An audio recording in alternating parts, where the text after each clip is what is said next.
All right. Welcome back to the ADHD podcast, where we talk about all the burning topics. Today is Dumbest Ways to Die Darwin Award edition. I've always wanted to do this. And we have Nathan Andrake back with us. So that's Hello, very hello. exciting.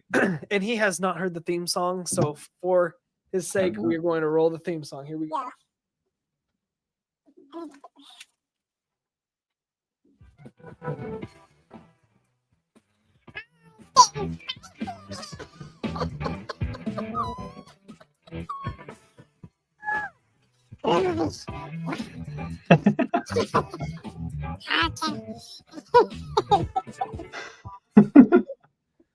All right. That's beautiful. That was beautiful. We have picked some Darwin Awards from the last couple years. We have one from the 16th century, but we're gonna take turns back and forth reading them off, and let's just discuss them. Let's see what their thought process is behind this decision that they decided to do for the end of their life. I have multiple questions for several of these people. I'm just gonna say that up front. All right, I'll go ahead and start, and then we'll just go back and forth. All right. Some of these I have not read because I want to have my reaction live, but we'll see. All right. This first one is called Toasty Critter, the power line incident. So in 2003, this is the year I was born, John, a Los Angeles real estate attorney from California, was skimming leaves from his pool when he noticed a palm frond caught in the power lines.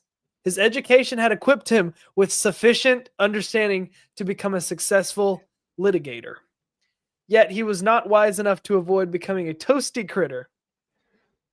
When he reached up with the long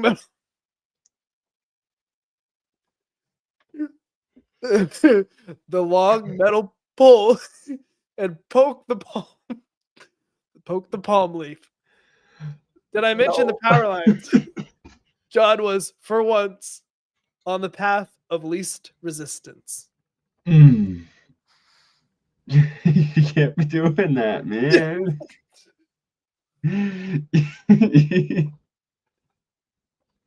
That's a good one.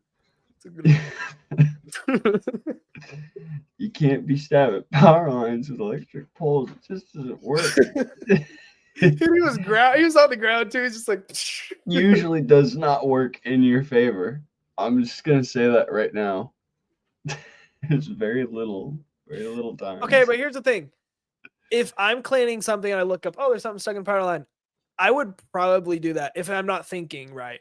Like, I'm just like, oh, there's something, and I would stick my head up there. Like, yeah, that's really stupid. Like, but I can see where it went wrong. I can see why he died. I can kind of see the thought process too, and that's what scares me. Because he was probably just like, oh, I would do the exact same thing. He probably just turned around, saw it, and then he went over there. He's just like, oh, I'll just get it down, and then died. I'll just grab it down real quick. Oh. What a way to kick off. All right. Let's see what you got. All right. I got Unobtainable Eric versus Shark. Switzerland's Unobtainable Eric, just after one remora swam between Eric's legs, a shark followed, and unaware that Eric's yoga techniques had turned him into a fellow predator, snapped off a huge chunk of his left calf. So the shark bit his leg, and I think he pulled the shark out of the water. What? Sorry, I'm reading this, but I can't understand this. I don't understand this either. Unobtainable Eric, just after one remora swam between Eric's legs, a shark followed, and unaware that Eric's yoga techniques had turned him into a fellow predator, snapped off a huge chunk of his left calf. He was pulled from the water in shock and flown by air ambulance to West Palm Beach, Florida, where doctors tried to save the remains of his leg and his life.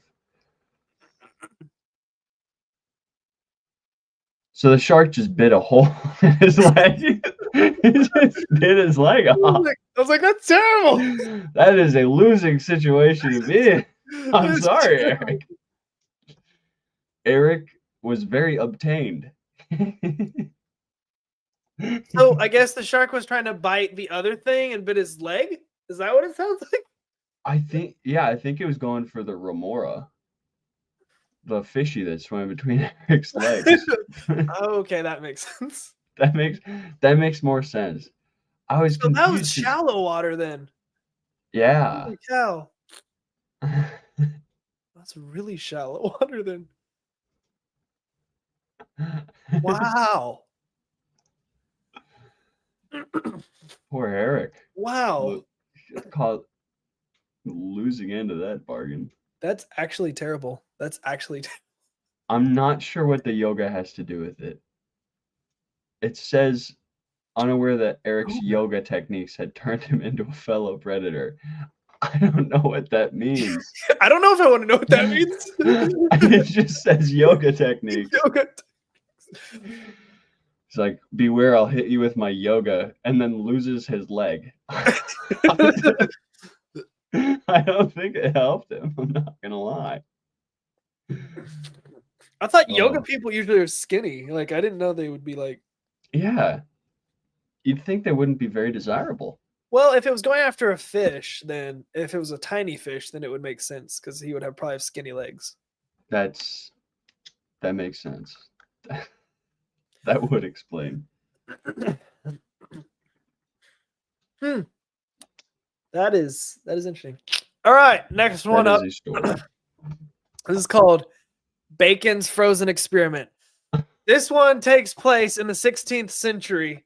So, okay, if you've seen if humanity has evolved and gotten any smarter, let me tell you right now, this is the 16th century. So, no.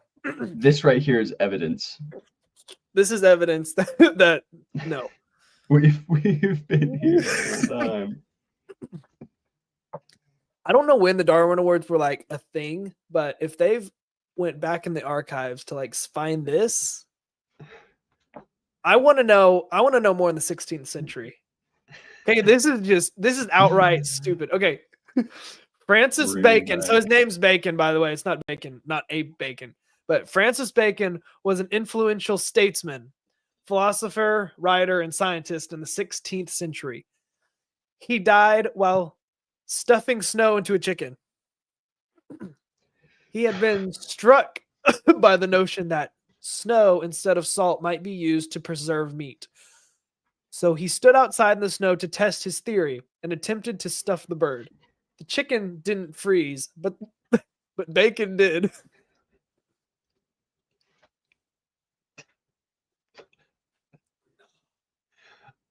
At what point, standing outside, do you realize maybe it's getting kind of cold out here. Maybe I should go back inside.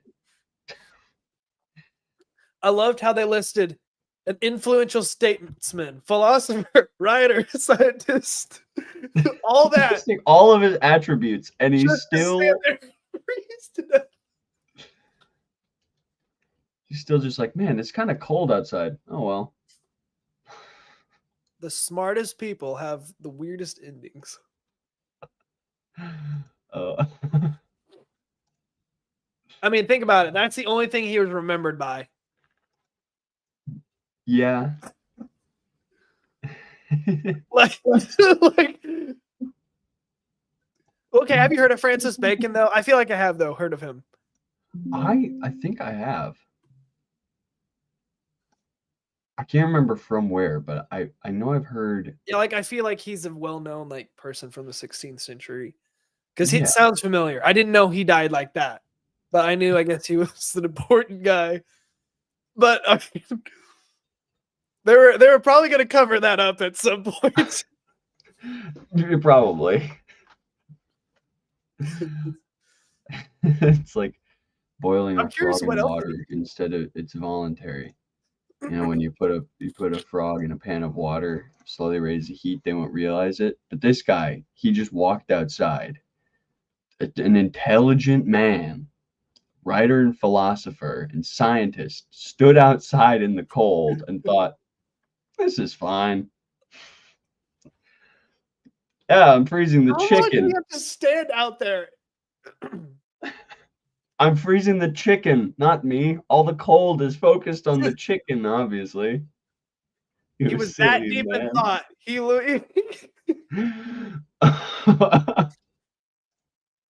like, I wonder if this is gonna work. I wonder. I wonder. I deduce. What? Like, how cold does it have to be for you to not realize that you are freezing? I don't know. How cold did it get in the 16th century? Yeah. I mean, if it was a statesman philosopher, it's probably in England, I would think. Oh, Which that would be pretty cold. I would feel like that's probably where, that makes sense. From England. or it could be, yeah. It's got to be somewhere cold, so I would assume there. But then again, all right, what's next? All right, I have one from 1995. It's not in England, but it is across the pond. It's in Okay. Egypt. Oh, 6 people drowned one Monday trying to rescue a chicken that had fallen into a well in southern Egypt. An 18-year-old farmer was first to descend into the 60-foot well, and after an undercurrent in the water pulled him down, he was sadly drowned. And then the police said his sister and 2 brothers, none of them could swim well, but they all decided, you know what, let's go in and save this chicken. Then 2 more elderly farmers came, but none of them could help save the chicken. My question, my biggest question, how did the chicken survive? does it say the chicken survived? Yeah, the chicken was also pulled out. It survived the full story. Police said his sister and 2 brothers, none of them who could swim well, went in one by one to help him, but also drowned. 2 elderly farmers came, and yeah, 2 more elderly farmers came, but none of them could help. They were pulled out by the same undercurrent.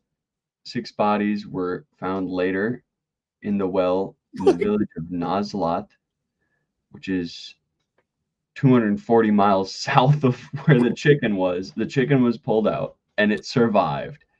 How did this chicken? The chicken is not worth it. It is a chicken. There are other chickens.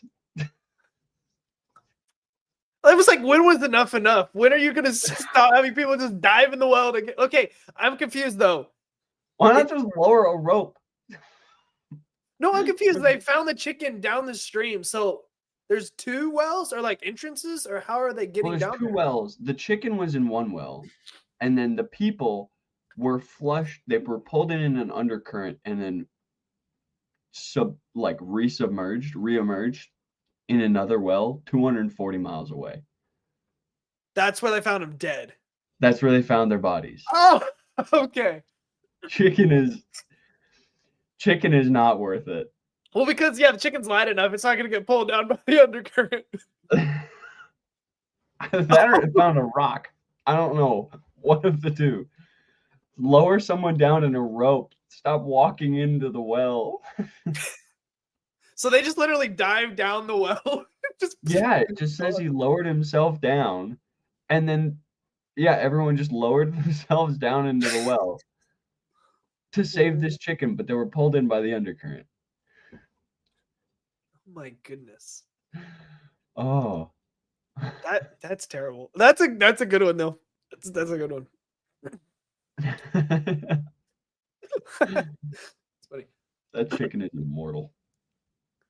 Yeah, it was. They're all about chickens. Like a lot of these stories are about chickens. It's insane. It's like people have a soft spot for chickens for some reason. It just doesn't make any sense. Makes no sense. Okay, this is the one I haven't read yet, but this is the one I'm really curious about. Wasp, vacuum, and flammable fiasco. This is what okay. Next on our list is a geology scientist named James. He decided to get rid of a pesky wasp nest with the help of a trusty Dirt Devil vacuum cleaner. So right there,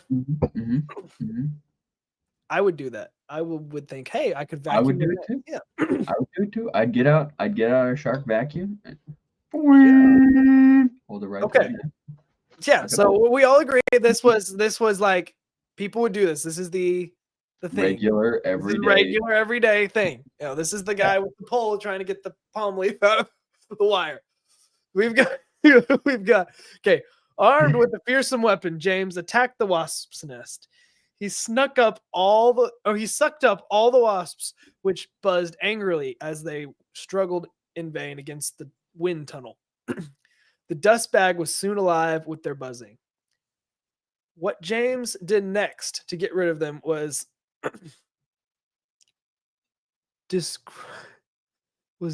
disgruntled the living wasps. We'll just say he was going to kill them. Was a neurotic masterpiece. He held the vacuum tube in one hand and a can of and a can of Raid in the other, and proceeded to spray the insecticide into the vacuum. Okay. I can see the thought process, but I would not have thought of that. I would not have thought of that far. What I would have done is throw the whole vacuum in a fire. At that point, it's lost.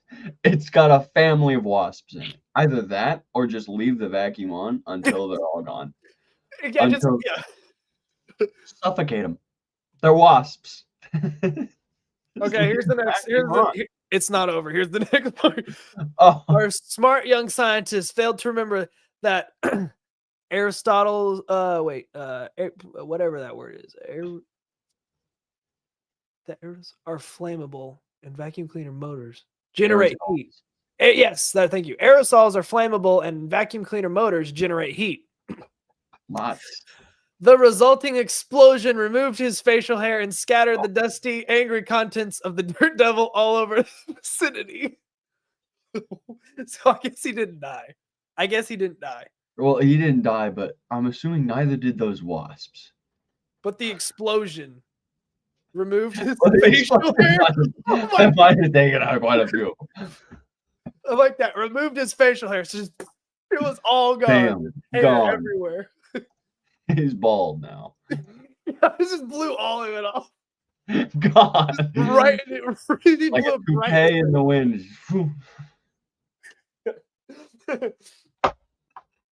Never more to be seen. Oh, it's glorious. Wow.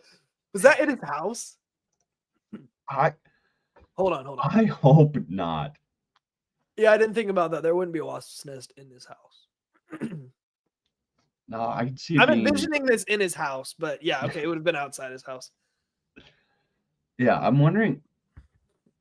Yeah, you should have just burned the bag. You should just burn the whole thing. Take out the vacuum bag. I mean, maybe some of them don't have vacuum bags. I don't install any vacuum bags in any vacuums. I don't. Okay, it was a Dirt Devil vacuum cleaner.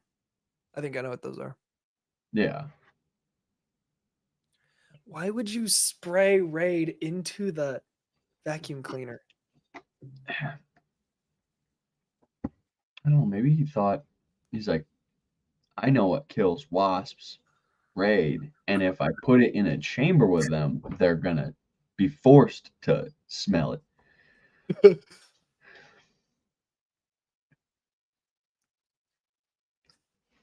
Thank you. What? So, a Dirt Devil would do. Yeah, so never spray Raid into the vacuum cleaner. It's a good idea to suck up the wasps, but don't. Great idea. But don't put Raid down there. Don't spray aerosols. into your vacuum cleaner. So no hairspray. Don't do hairspray. Do that. Uh, nothing in a can, probably. That's compressed.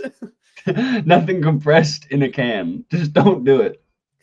How about just not put stuff in a vacuum cleaner that's not supposed to be in a You vacuum learn a lot from these stories.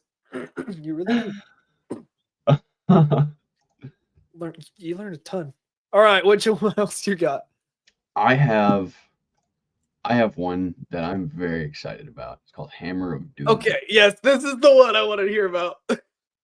This was back in 2006, August 2006 in Brazil.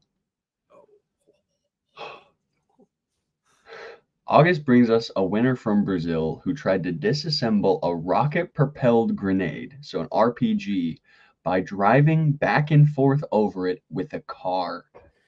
This technique was ineffective, so he escalated to pounding the RPG with a sledgehammer. The second try worked, in a sense. The explosion proved fatal to the man, 6 cars, and the repair shop wherein the efforts took place. He was doing this in a repair shop. 14 more RPGs were found in a car parked nearby.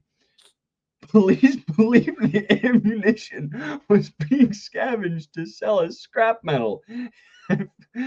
If the metal wasn't scrap then, it certainly is now. Oh my gosh.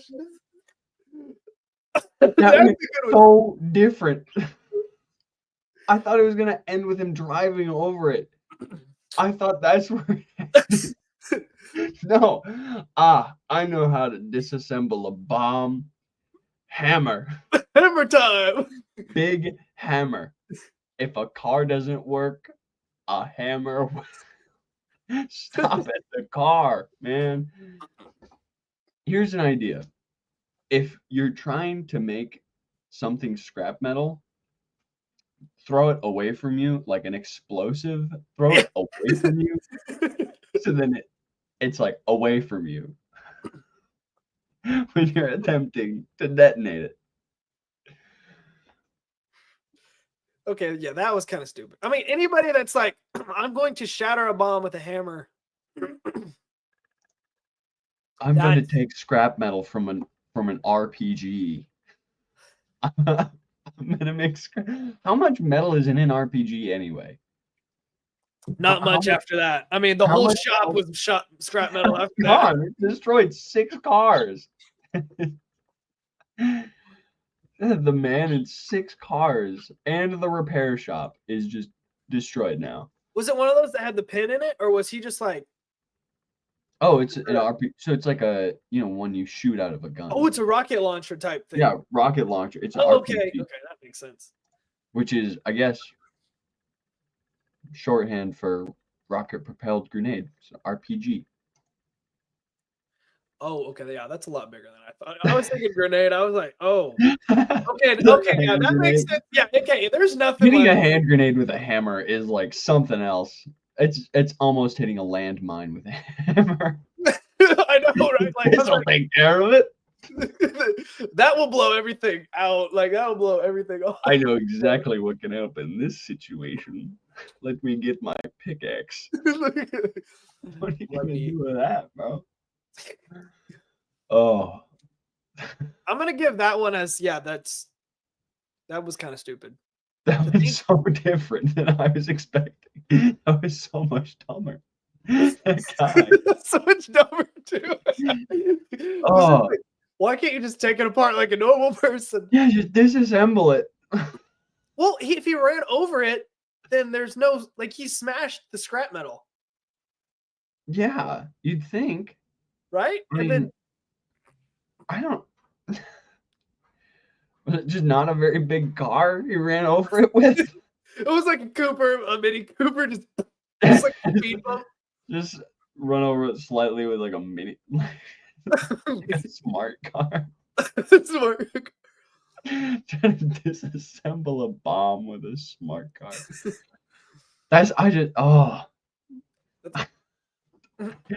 I have an image of like a grizzled old technician driving a smart car over an RPG now, and it not working, and I'm getting really upset. And that's what I'm imagining right now. He's just like, sitting oh, in well, the car. Well, it won't disassemble itself and run over in my car. It's like, I want you to blow up. It hits it with a sledgehammer. He's just like, oh, what am I gonna do now?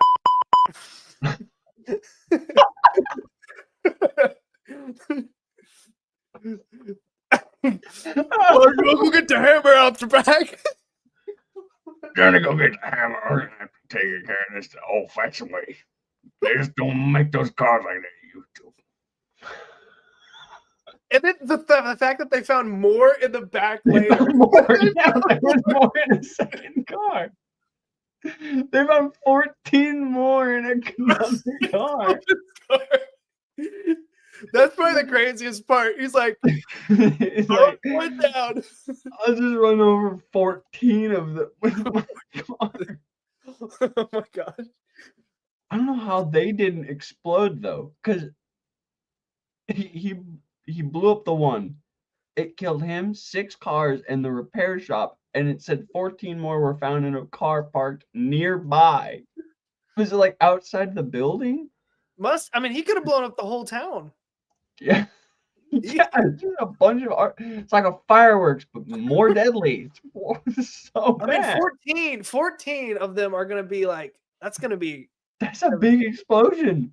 that's a big explosion. That's a big explosion. Oh.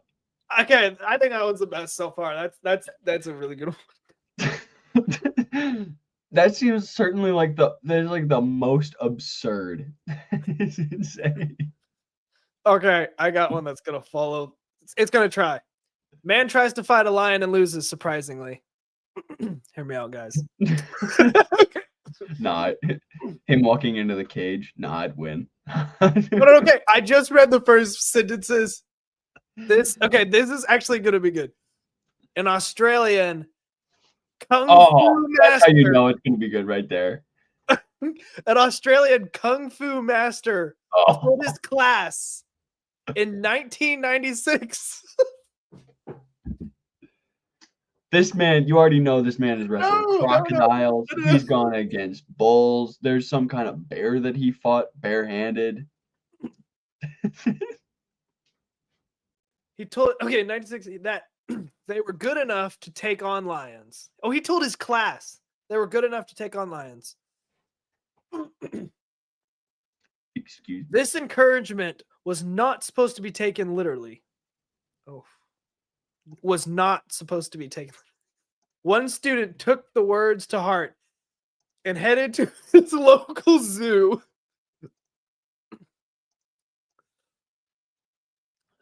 Many shocked, have to man. Where he says, this training will teach you to fight a lion. You know, a giant, like 300-pound cat that can kill like an animal with one bite. Can kill a gazelle with one bite. That make this kung fu right here. You can fight one of those and win. What? Okay, here's the rest of it. Many shocked zoo visitors reportedly saw the ensuing fight, but we'll leave the details to your imagination. Oh! Oh!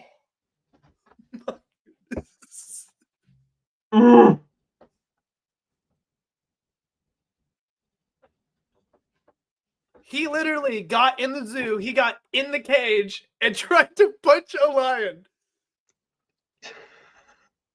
And this is a grown man. A grown man. Australian Kung Fu Master. Australian Kung Fu Masters. They'll get you every time. Oh. I don't even know what to say to that. I don't know if there's anything you can't say. How did he get in the cage? Yeah. People are just Who let Daryl in the enclosure? Who let Daryl in the lion enclosure? Like, how would you get even back there? Like, and then on top of that, people are just watching this go down in the zoo, and no one's saying anything. Somebody's got to be suspicious. It said Honestly, zoo. he makes it past all of the zookeepers, but then everybody, like, somebody's got to be suspicious. And it said many shocked zoo visitors reportedly saw the fight. That's what I'm like. Yeah, he was in. Oh my, he was in there. He was punching and kicking that lion. I tell you what, my he was furious. But then that lion, and I like flinched, like bit him. He was like dead almost immediately. He was insane, man. By the time the zookeepers got there was nothing left. I guess that lion hadn't eaten in a while, man. He hadn't eaten in a while. Like, Provoked, and I'm pretty sure in our zoo I couldn't get to the lion cage and get in. no, Like, there's no way. It's like, no, not they have that's security, a but giant there's cage. They keep it in, cages. Unless yeah, it's Australia. Unless it's Australia. I mean, that probably could be.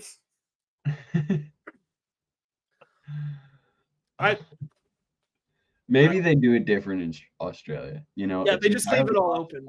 They just leave the keys open. They just leave it. I'm starting to think maybe a zoo in Australia is not like the zoo in the rest of America. So a zoo in Australia, there's no cages. It's just a heavily populated area. So it's like, oh yeah, let's go to the local zoo, mate, and you just walk into the forest. Maybe that's you just walk into the forest. This It's like, get in the car, mate. They didn't have this in the last week. I'll tell you what. I mean that could be like they were just like, oh, he just jumped out of the car and ran to fight the lion. He just ran at this thing. Have you seen that Instagram of that guy like running to get the bear and he punches the bear? I have not.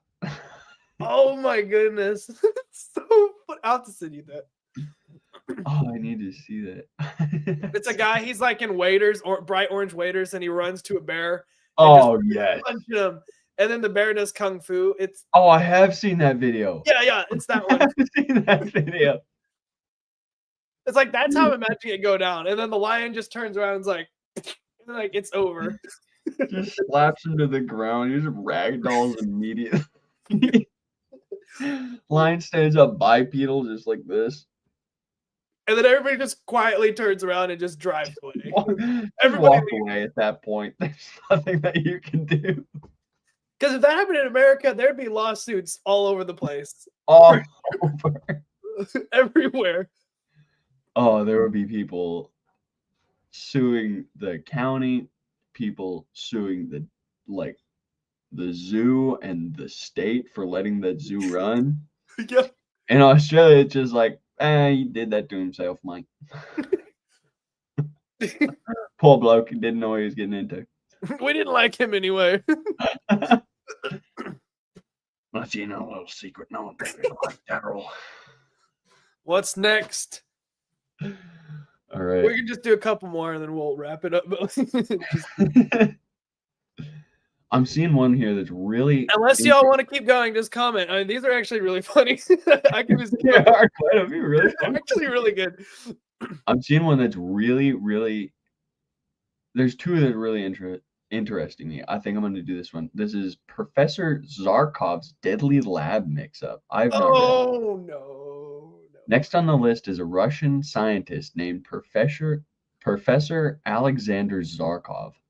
The Oxford University professor had been in the habit of drinking laboratory ethanol until he unwittingly poured his last drink from a bottle of methanol. What? According to Usenet, according to Russian scientists, methanol is a common lab solvent that looks and smells like ethanol, but is 5 times as toxic and 5 times less intoxicating. So he was drinking ethanol just to get drunk, but then accidentally just drink straight up acid. Oh, Those who drink it invariably drink too much. By the time methanol, this is quotes, by the time methanol symptoms are recognized, treatment, including kidney dialysis, may be too late. The 44-year-old professor of ecology was said to have poor vision and probably misread the label. so he died, like died. He like died. It just ate everything inside of him. He just died. Yeah, it's just gone. It's a solvent, so it like erodes stuff. They use solvents for like destroying metal. So it just ate him. It just ate him from the inside out. Oh my gosh. Man, he had been known for drinking laboratory ethanol. So you know the thing you can put in your car to make it drive. That is essentially so that's like moonshine. I mean, that is Russian. That is Russia for you, but like that's still Moonshine is just straight ethanol. that is messed up. Wow. Megan, behind me, my little cow, he's a stuffed Highland cow. No. I saw that in the comments. What's its name? He doesn't have a name. You want to give him a name? 'Cause I haven't been giving him a name. It's just my brown cow. Brown cow. This is my cow. I got a few stuffed animals in my bed that I got as gifts from friends. They just kind of live there until I sleep, and then they live on the floor. And they live on the floor. It's a good cycle. No, he's just got a bow tie. I'll grab him one sec.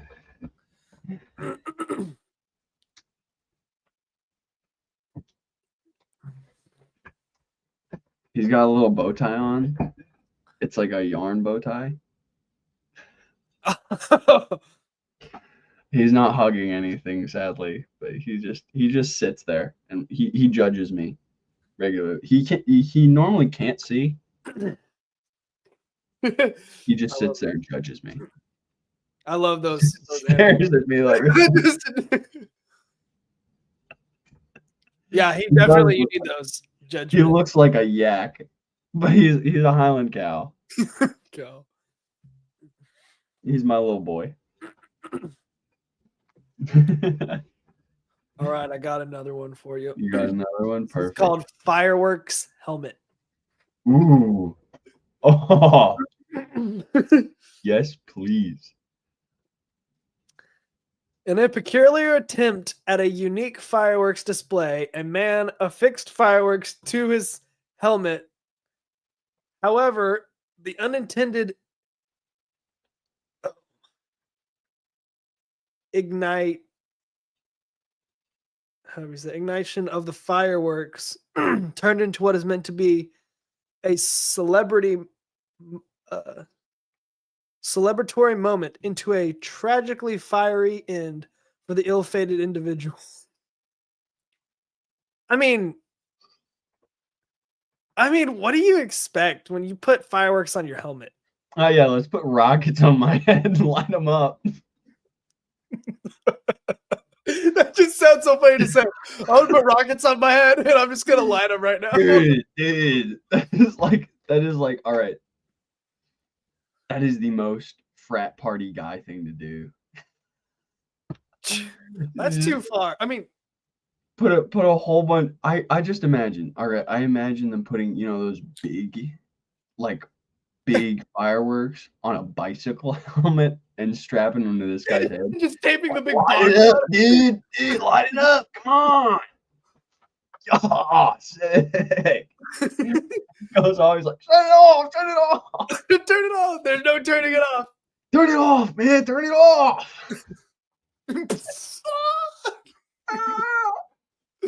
Oh man. That is so bad. Who okayed that? Oh man. Who okayed it? That's gotta be in Ohio. Come on. Gotta be. This is the only place it makes sense. Yeah, all right, I got two more small ones. Do you have two more you can do, or did you have I some other think I ones? have. Yeah, I have two Okay, more, cool. Let's do that, and then we'll wrap it up. and now I actually do have. No, I. Just pick two more of the best ones. All right, so we're gonna start with. I'm not sure what LT is abbreviation for, but Yeah, I'm not sure. Light Ruth and Light Birch. Uh, their ill-fated lesson. Oh, Lieutenant. Oh Lieutenant no! Ruth and Lieutenant Birch is the third ill-fated lesson.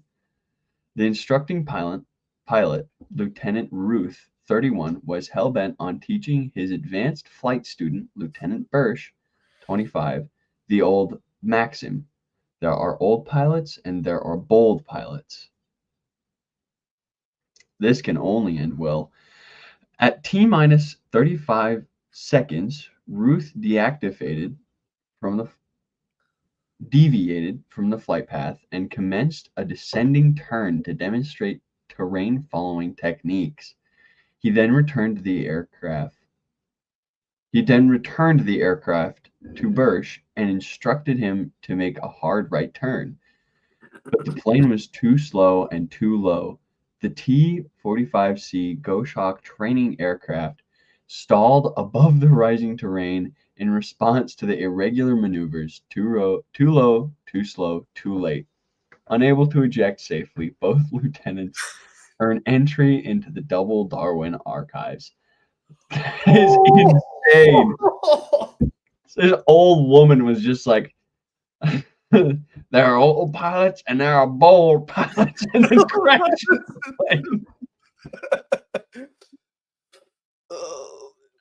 She's like, watch this, sonny boy. Drives him into a hill, going like corkscrews him into a hill. Oh That was the plan. man! It's like this is your flight instructor for the year. This is how I'll teach him. I'll make him do an impossible maneuver. Genius. Why didn't I think of that? Oh my God. Of course, it's genius. Oh man, that wow! Both of them, it just Both. That's wow.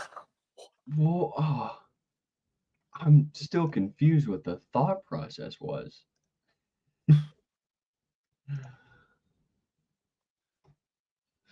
All right, you got All a right. good one.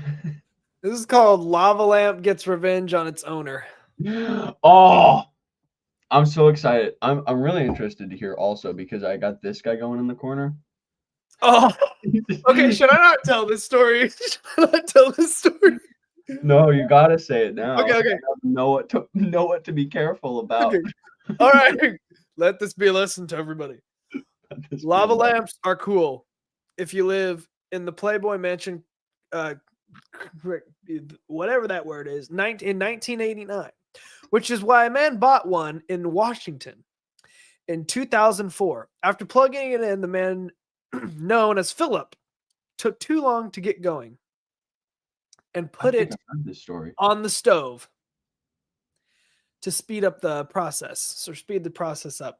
This got a little more interesting when it exploded and embedded a shard of glass in Philip's chest, and he bled to death.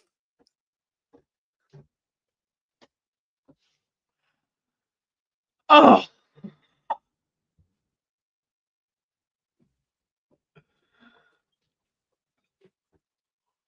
you want to know the funny part? You put it on the stove? No, I have No. heard of that story. Have you ever heard of the show Mythbusters? Yes. They checked it. It will explode.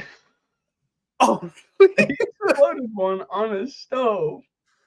oh my goodness. Oh.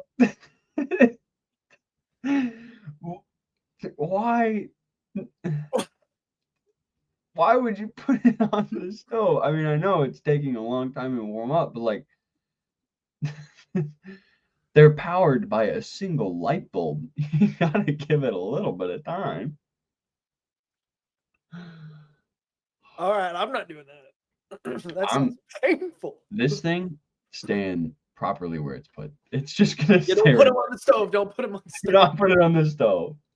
PSA, don't put lava Or make lamp. sure you're out of that room when that blows up. Put 'Cause it on the will stove, explode. leave the room, wait for the explosion, come back in. But then it will have activated. All Nice. right. Well, the last two. Here we go. The last two. I saved this one is intersection irony. This is from Wisconsin in 2006. Okay. In 2006, a patrol officer from Wisconsin came to speak at our driver's education class about safety. Like all such officers, he came with several cautionary tales. And the irony of this one stayed with me. 7 college kids decided to raise a little ruckus after a party in town down the road. Uh, After a party in a town down the road. They all piled up into a truck, a pickup, one in the cab, the rest in the back. They drove down deserted back roads, pulling stop signs out of the dirt. The goal was to get as many as possible into the truck, speeding back to the party. Yeah, speeding back to the party. They were stuck by a delivery vehicle at, you guessed it, an intersection which had, until recently, supported a safety marker. The 6 in the back of the truck were killed, and the driver was severely injured. The patrol officer said he would never forget the sight of the dead students sprawled at the wreck, surrounded by 27 stop signs.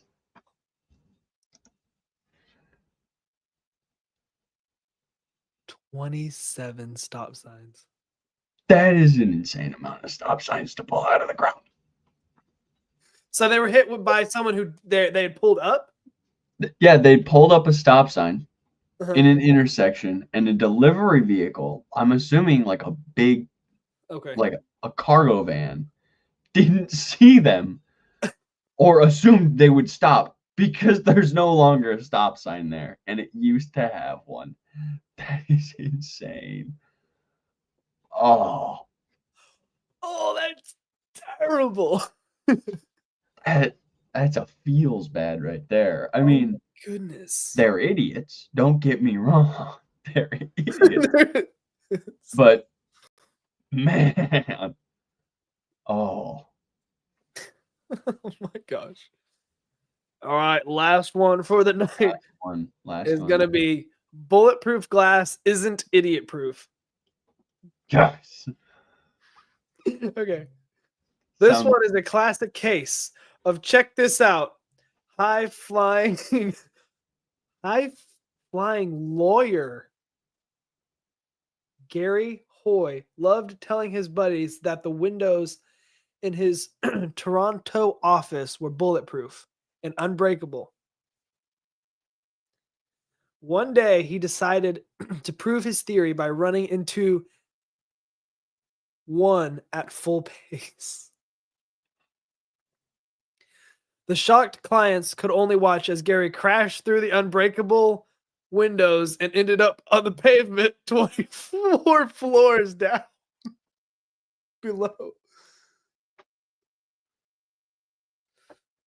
what?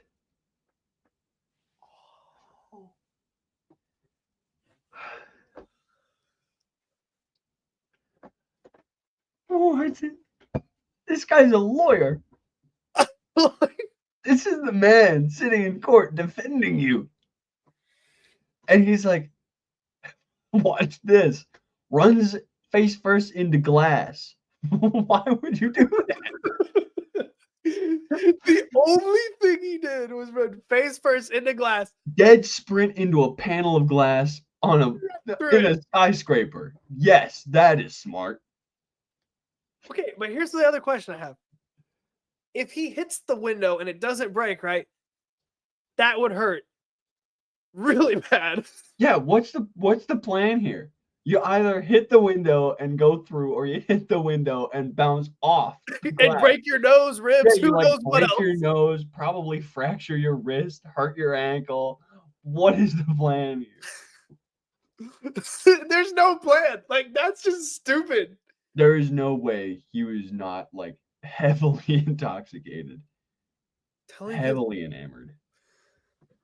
you cannot be in your right mind as a lawyer.